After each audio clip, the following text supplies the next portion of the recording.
So, greetings, and here we are,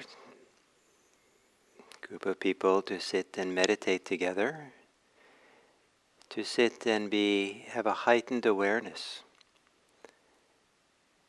to our present moment experience as it's being experienced, as it's being known now.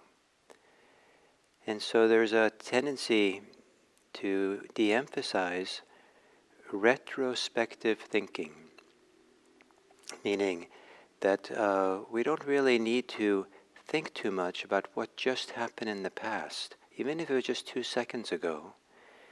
And in that sense, meditation is quite forgiving.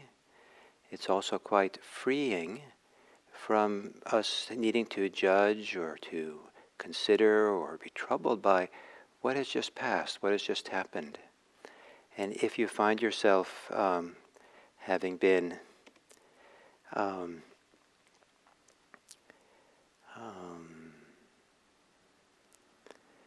distracted and involved in thought, very quickly, if you come back to your breathing, that is in the past. And the art of not being concerned about what's just passed, except to the degree to encourage you, to inspire you, to try to be more present now for what's happening. And so, except to the degree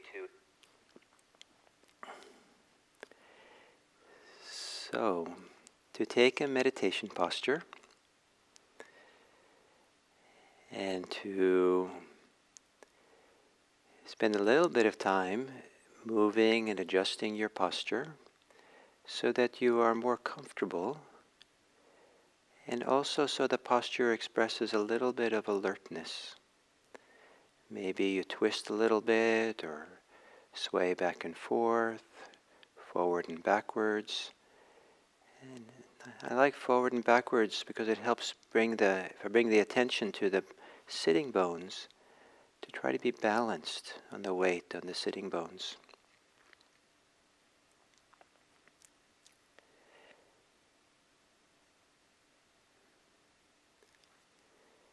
And then to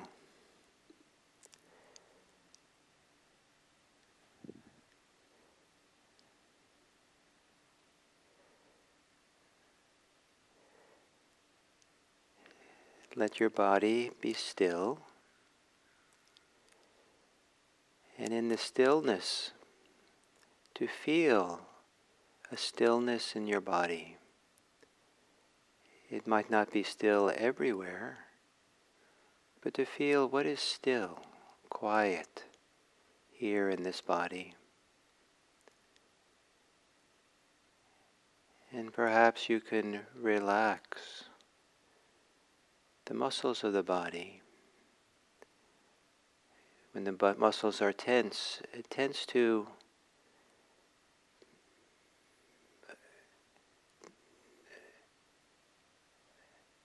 not allow us to feel the stillness that's possible. When the muscles are relaxed, there tends to be more nourishing stillness.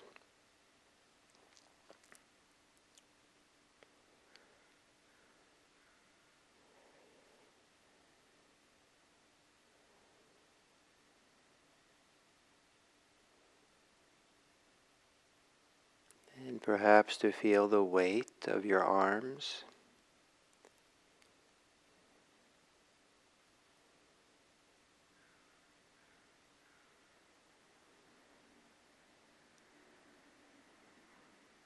To feel the weight of your legs.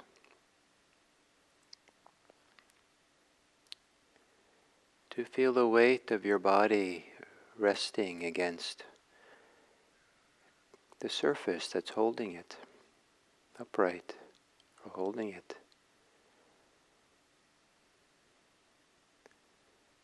And to allow yourself to rest or to relax with the weight of the body.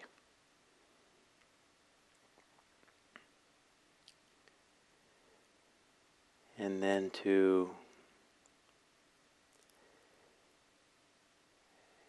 within the stillness of the body,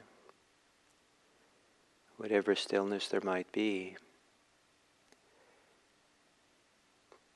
to notice what moves in your body as you breathe.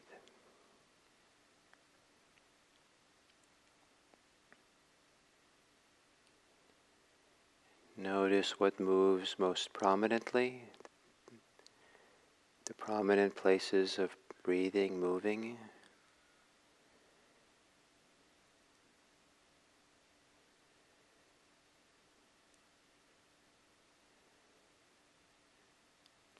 And also to notice the subtle places of movement.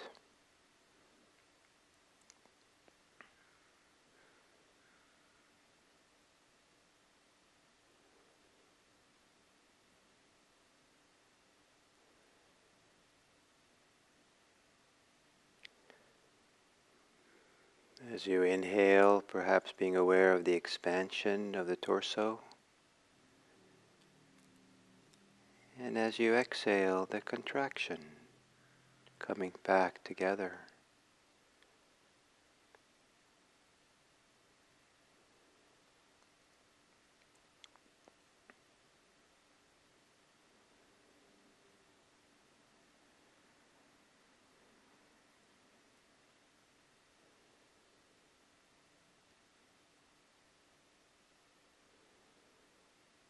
And there's no need for retrospective thinking, just a need to feel the actual experience of breathing as it is.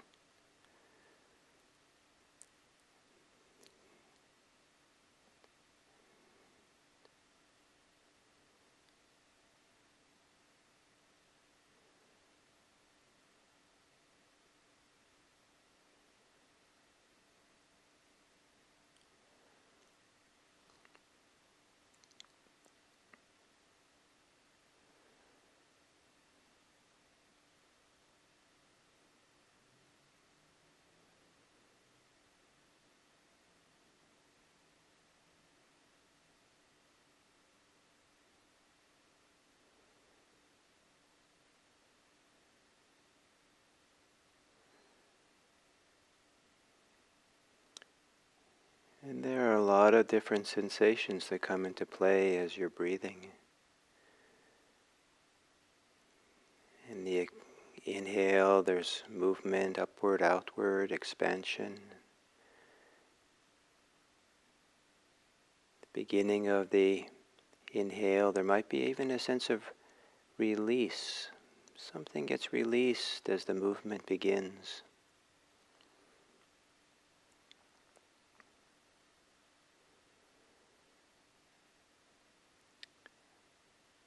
As the expansion continues, breathing in continues,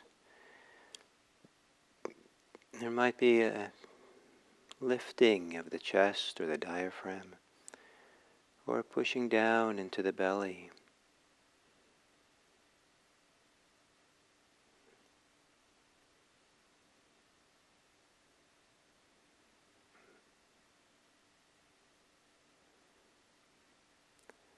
You might even feel a stretching or a tautness at the top of the inhale.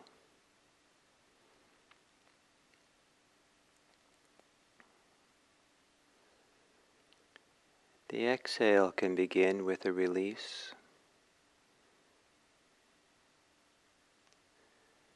That sense of release might continue for some people through the whole exhale.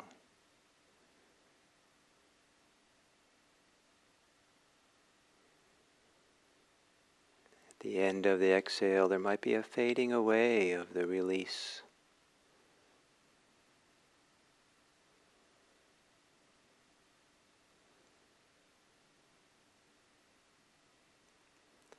Or you might feel a little bit of the work of the diaphragm as it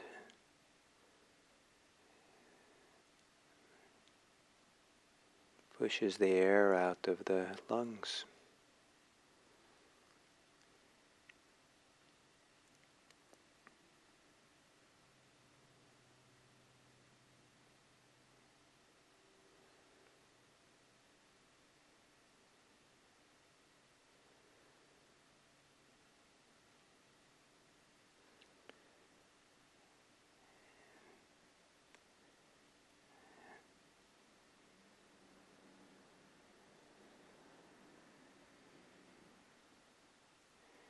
And the experience of the body, experience the body has of breathing,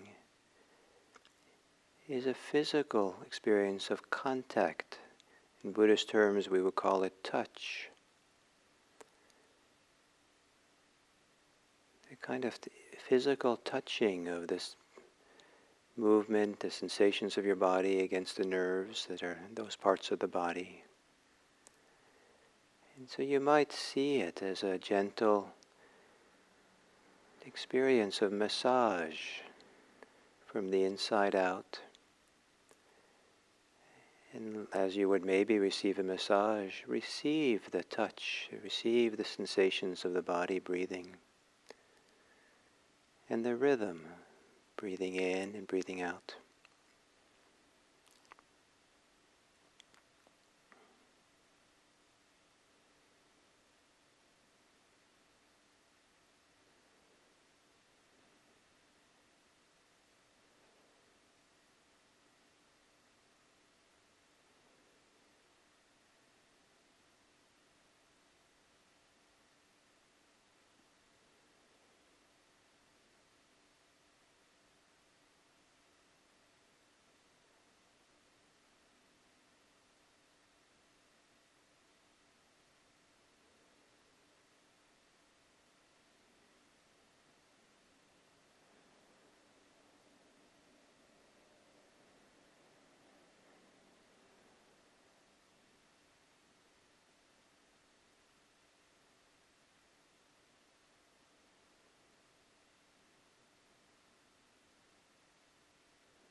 And if you're able to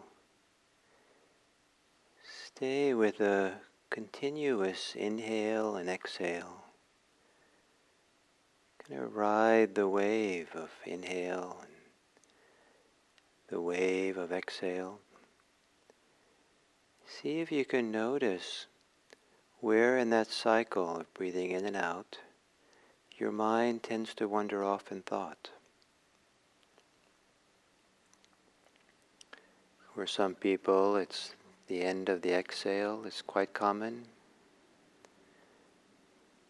For some people, it's beginning of the inhale, the end of the inhale. For some people, it's in the gap between the end of the exhale and beginning of the inhale. Or if there's a gap at the end of the inhale and beginning of the exhale.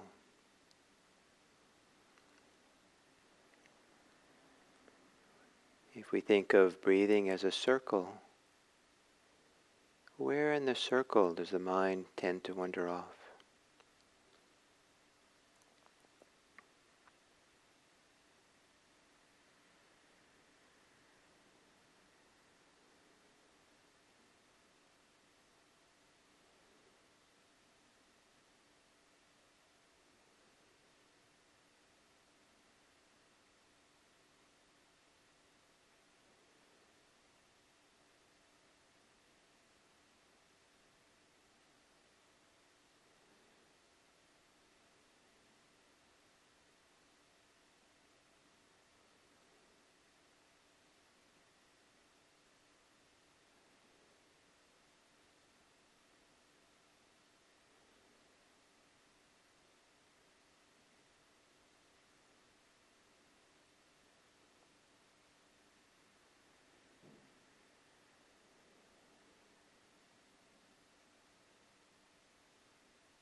And if you notice there's a pattern to how you wander off in that circle of breathing, gently bring a little more alertness to that phase of the process. As you approach the place where you wander off, remember to be a little bit more attentive so you don't wander off. But don't try too hard. It's okay to wander off in the sense that it's important to learn how to begin again, how to return to the breathing in a harmonious, peaceful way that simply begins again and again with some dedication that is maybe close to love, a loving of breathing, loving of self, breathing.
And if you can notice where in the cycle of breathing you tend to wander off, see if you can also notice if there's any emotion, even if it's quite brief, that seems to be active in that moment of wandering off, or in that part of the cycle of breathing.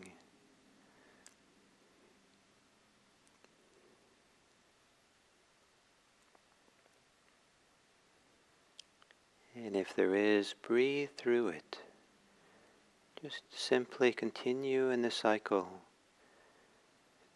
without any retrospective thinking, beyond just noticing the emotions that might be there at that point in the cycle. And it can be very subtle.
both as we are able to stay concentrated with the breathing, continuity of awareness with the circle of in and out.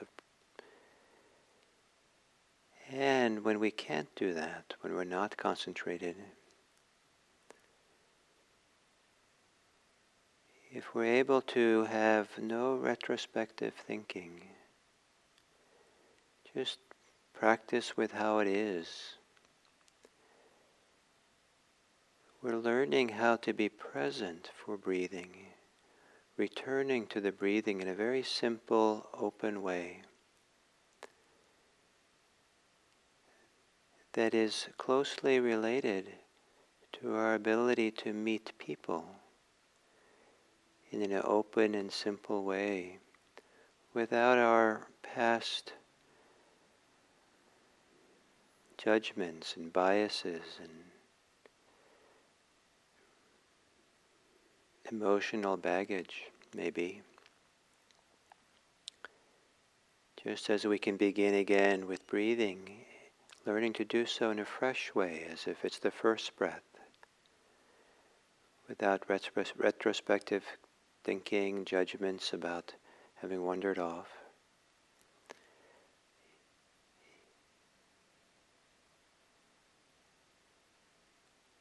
It's very similar to learning how to show up for another person.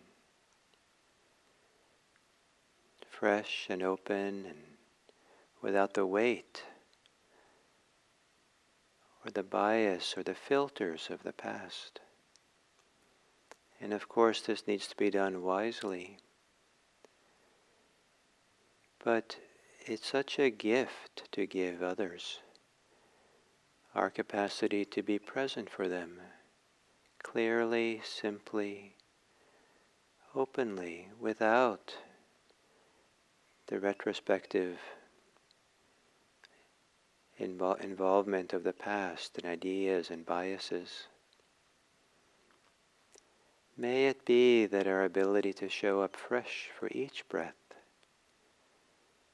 return to each breath in an open, simple way, support us to learn how to let go of our distractive thoughts, our judging thoughts, our biased thoughts, to be able to have a foundation of simple, kind regard for the people we're with, and openness, the kind of openness in which there is space for others to exist, to breathe, to be, and for us to meet them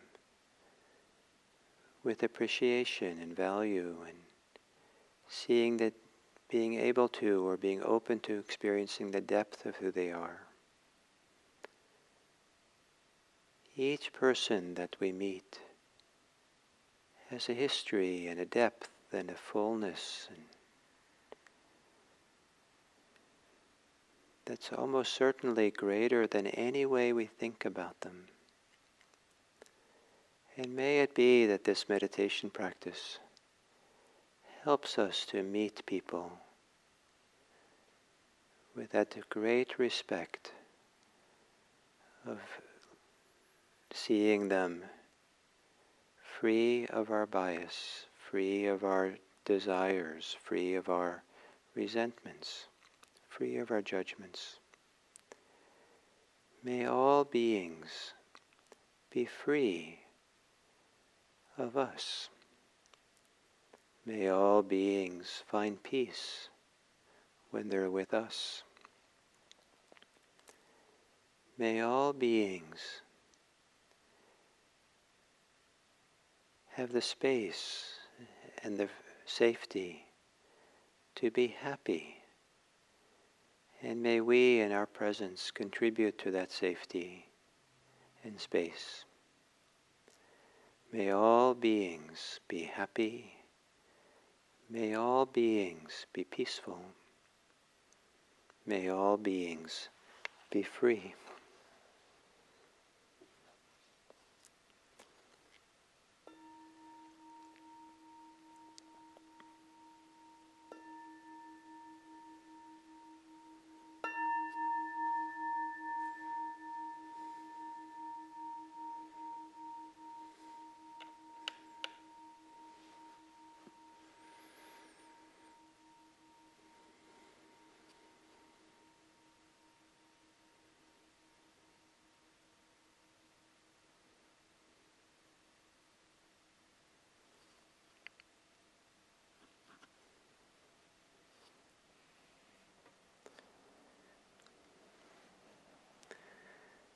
Waiting for the guided meditation to archive on the computer so we can record again. Someone yesterday said that they thought that IMC is a big institution with a big production studio and event and lots of resources, and it's quite the opposite. But we've been very fortunate. We have a good number of very good volunteers who've helped set everything up. But I'm sitting here on this, our production studio is basically the few computers and things around me here. And so it's a pretty, in some ways, a simple operation. If you want to see, I think I can show you.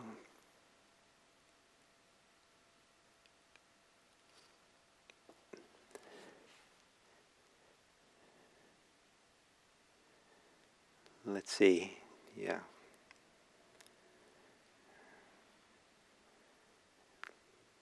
That's it. That's the Wizard of Oz behind the curtain. So let's see, you probably don't want to keep looking at that.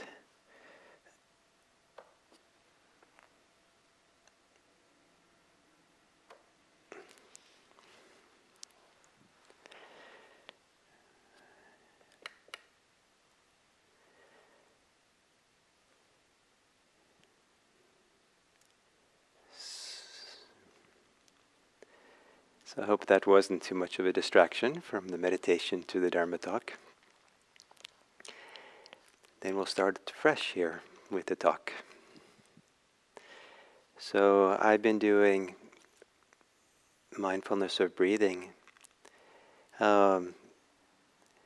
for almost 45 years.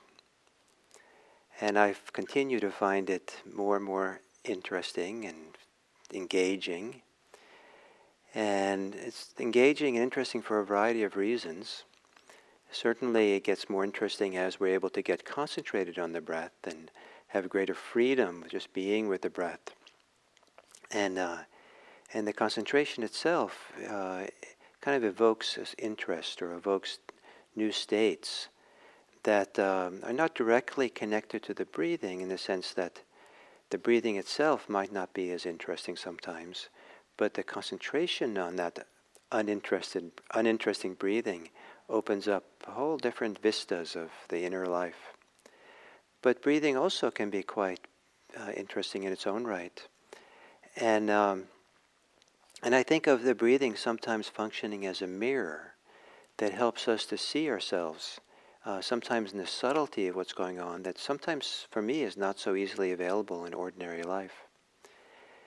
And so in this regard, I find it interesting that the word psychology, which in a simple, conventional way might be understood as the study of the mind, the word psycho, the Greek word, also has the meaning, it means mind or spirit or something, but it also means breathing.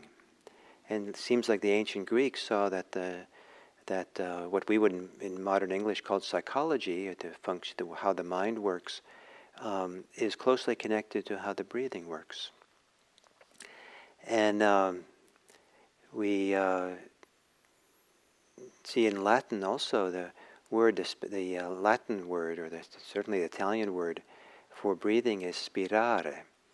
And so it gives us the words like respiration, which like to breathe, but it also gives us the word spirit or spiritual, and also inspiration.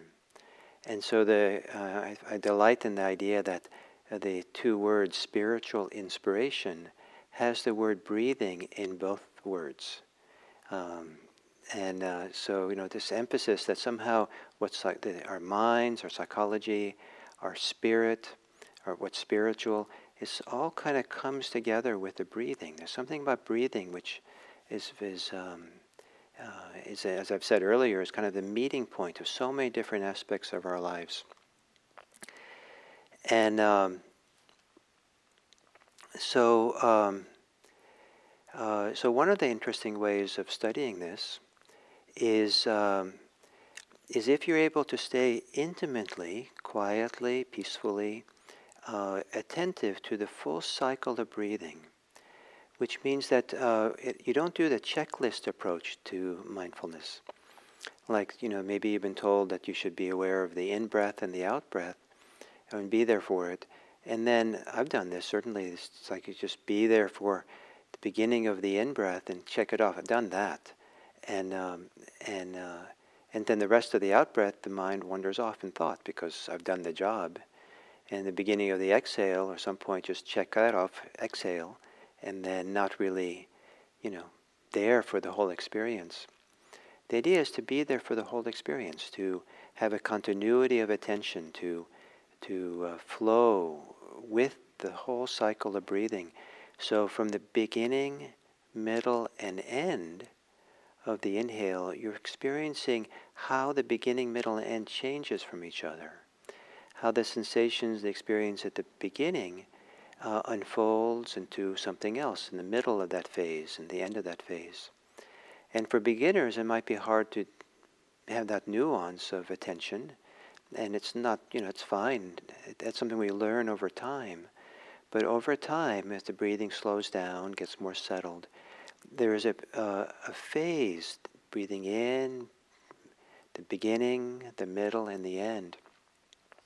And if really settled in, there might be a clear sense of the transition from breathing in to breathing out. And a very clear sense then of the kaleidoscope of sensations that come into play as we breathe out. And it's not just one or two sensations, but there are all these subtleties that kind of flit through the experience. And if we're really settled sometimes, then there's a gap between the end of the exhale and the inhale. And sometimes it can be quite long, that gap, as everything becomes peaceful and quiet and there's no tendency to want to breathe, and then it starts up again. So if we're able to follow that whole cycle, then then at some points we can become aware if there's a tendency in a certain point of it, a pattern of wandering off into thought. And that moment where we wander off in thought is often a very interesting moment. It isn't just a happenstance, it just casual happens. Often there's a number of conditions that come together that prompt the wandering off in thought. There might be, for example, the end of the in-breath, there might be a little bit of boredom with there's so little sensation there. And so it's boring, so we start thinking about something more interesting. Or at the end of the out-breath, some people find that there's a little teeny bit of fear there because there's a kind of a lack, kind of giving away of control. Just because exhaling, especially sometimes at the end, is the end of just letting go fully. And the idea of letting go fully is frightening for some people. It may be very, very subtly. But to be able to stay there and watch that and see the subtle fear come up, or the subtle movement to control, and quickly get to the in-breath, so you don't have to deal with the full letting go. Some people, and so start seeing also the psychology, the emotions that come into play in this very, very, very subtle way in the cycle of breathing. And the more attentive and quiet we get, the more we see that subtlety. So for example, I've known some people who don't want to let go, don't want to breathe out because they have a disposition to hold on to things and not give things away. And so this idea of giving away the breath is just, of course we do it, we'll breathe in and out, but it represents some deeper holding on, hoarding almost, or keeping to oneself, not giving things away. Or as I said earlier, just now, the end of the out-breath, the subtle lack, not wanting to give away control, represents some bigger desire to control things in life itself. Some people will, at the end of the out-breath, in that pause before they breathe in, feel a very subtle reluctance to breathe in, because it's oppressive. It's just like too much, like the world is coming in. Like I don't want to take more in, and I don't want to do the work of breathing in, and And that also can represent an attitude that we carry with us in life.